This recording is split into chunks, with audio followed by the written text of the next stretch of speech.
All right, so as we go through the expansion, who gets protected, who doesn't get protected, the one name that kept coming up, Nashville fans are saying, we don't need to protect Johansen. And I can understand that.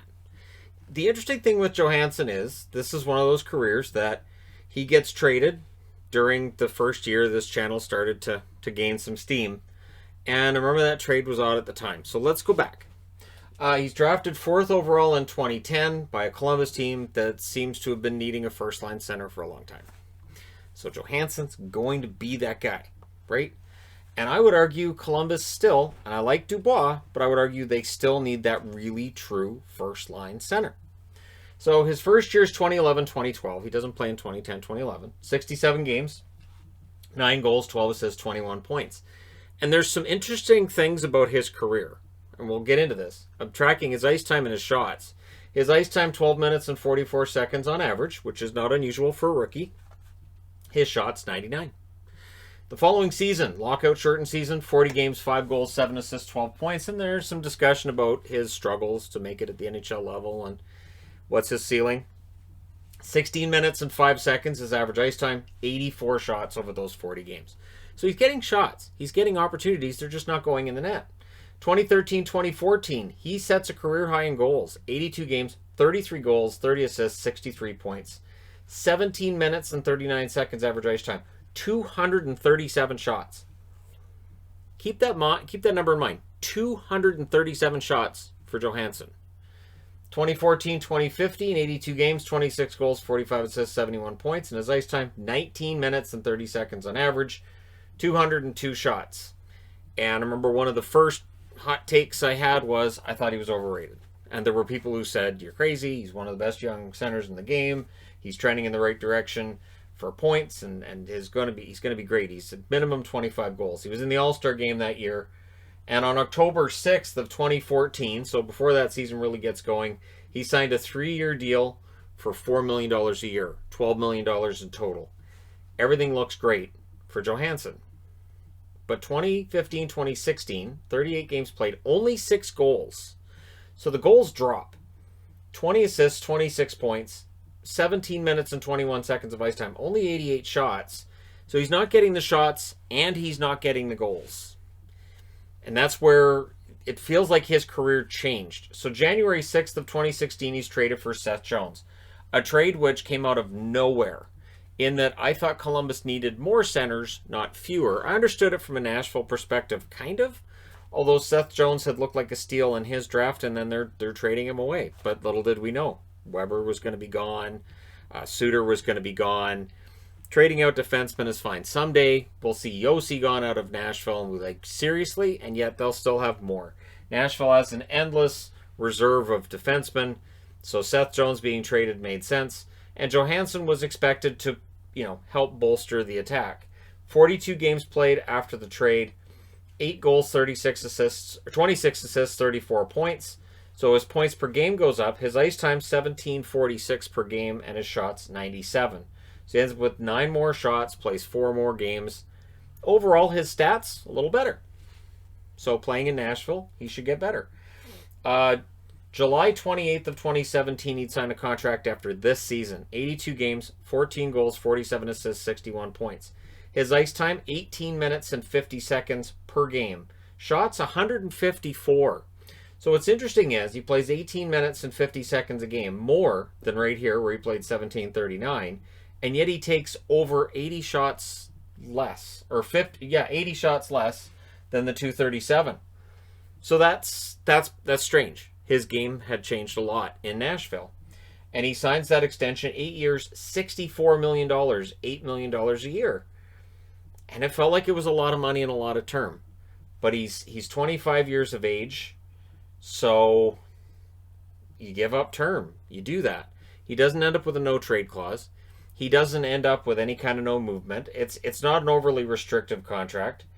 And there's no cash bonuses either. So if they need to buy it out, they can. There's a lot of safeguards to this contract that while it's a lot of money, from Nashville's perspective, it's not that crippling. 2017-2018, after signing that big contract, 79 games played, 15 goals, 39 assists, 54 points. The goals stay right about the same, but he's not shooting like he did. 18 minutes and 33 seconds on average, 129 shots. And that's the weird part to me, is that Johansen, it's not that he's not playing well. It's just the shots aren't there either. So I think, I don't know, maybe it's a Nashville thing. So 2018, 2019, I don't mean Nashville altogether. I just mean maybe it's a bad fit for him with the Preds. 80 games played last year, 2018, 2019, 14 goals, 50 assists, 64 points. He plays 19 minutes and 33 seconds a game, a career high, and yet only records 136 shots. So he's playing a lot more minutes. He's not getting the shots. Now, you'll see this with centers if they're distributing the puck maybe a little bit too much. So in taking a little under 2 shots per game, maybe he's passing more than he should. Look back here, 33 goals. He can fire the puck. He has that ability. 26 goals a year average, 59 goals over 2 years. He has that ability, which I think is why David Poyle's hung on to him as long as he has. Why he gave him that big money. This season that we finished, 68 games played, 14 goals, 22 assists, 36 points. His ice time is actually the smallest it's been since 2012-2013 of 1703. So when we talk about his points dropping, that's going to be part of it. He did play less, but he also only took 101 shots in 68 games. So he is down to a little bit of like 1.3 shots per game about, and that's low. And you look here and he's up to about 3 shots per game, and that's a big difference maker right there. And when you look at the ice time, in his time in Columbus, he averaged 16 minutes and 50 seconds per game. Now, yes, that's dragged down a bit by that rookie season, but he has played more in Nashville, 18 minutes and 28 seconds on average. The average is higher than every season except one in Columbus, which was that big 71-point season in 2014-2015. His overall career, 660 games, 144 goals, 298 assists, 442 points. Keep in mind, he's only 28 years of age. He's absolutely young enough to bounce back. But his shooting percentage, when it's percentage, I'm used to being safe percentage, so apologies. 11.1% shooting percentage with Columbus, 10.5% with Nashville. So it's low, but it's not dramatically lower. What's lower is the shots. 710 shots in 309 games in Columbus, and in 351 games, he has almost 100 less shots with Nashville, 617 shots. So if you're a Preds fan and you think, it feels like I'm yelling shoot the puck a lot at Ryan Johansen, you could be right. And the hits as well are interesting. 366 hits while he's a member of Columbus, 355 as a member of Nashville, which means when you go by hits per game, he's actually hitting more in Nashville, but he's not hitting the net more in Nashville. So his game has fundamentally changed, it seems, in Nashville, and it was just a gradual shift. And as his goals have stayed really, really consistent, the assists have started to drop, his ice time dropped this past season, and the shots just don't seem to be there. And I wonder, does he get that back? And so when we come back to the conversation about who might be a really good fit for Seattle, who might be a good reclamation project, it's $8 million a year until 2025. It's expensive to take on Ryan Johansen, but if he does have another year in Nashville like the one he just had, yeah, he probably does get exposed. I'm thinking he has to have a bounce back. 36 points, at least when you project it over that number of games. We may end up with a 48-game schedule, so 36 points over 48 games is pretty good.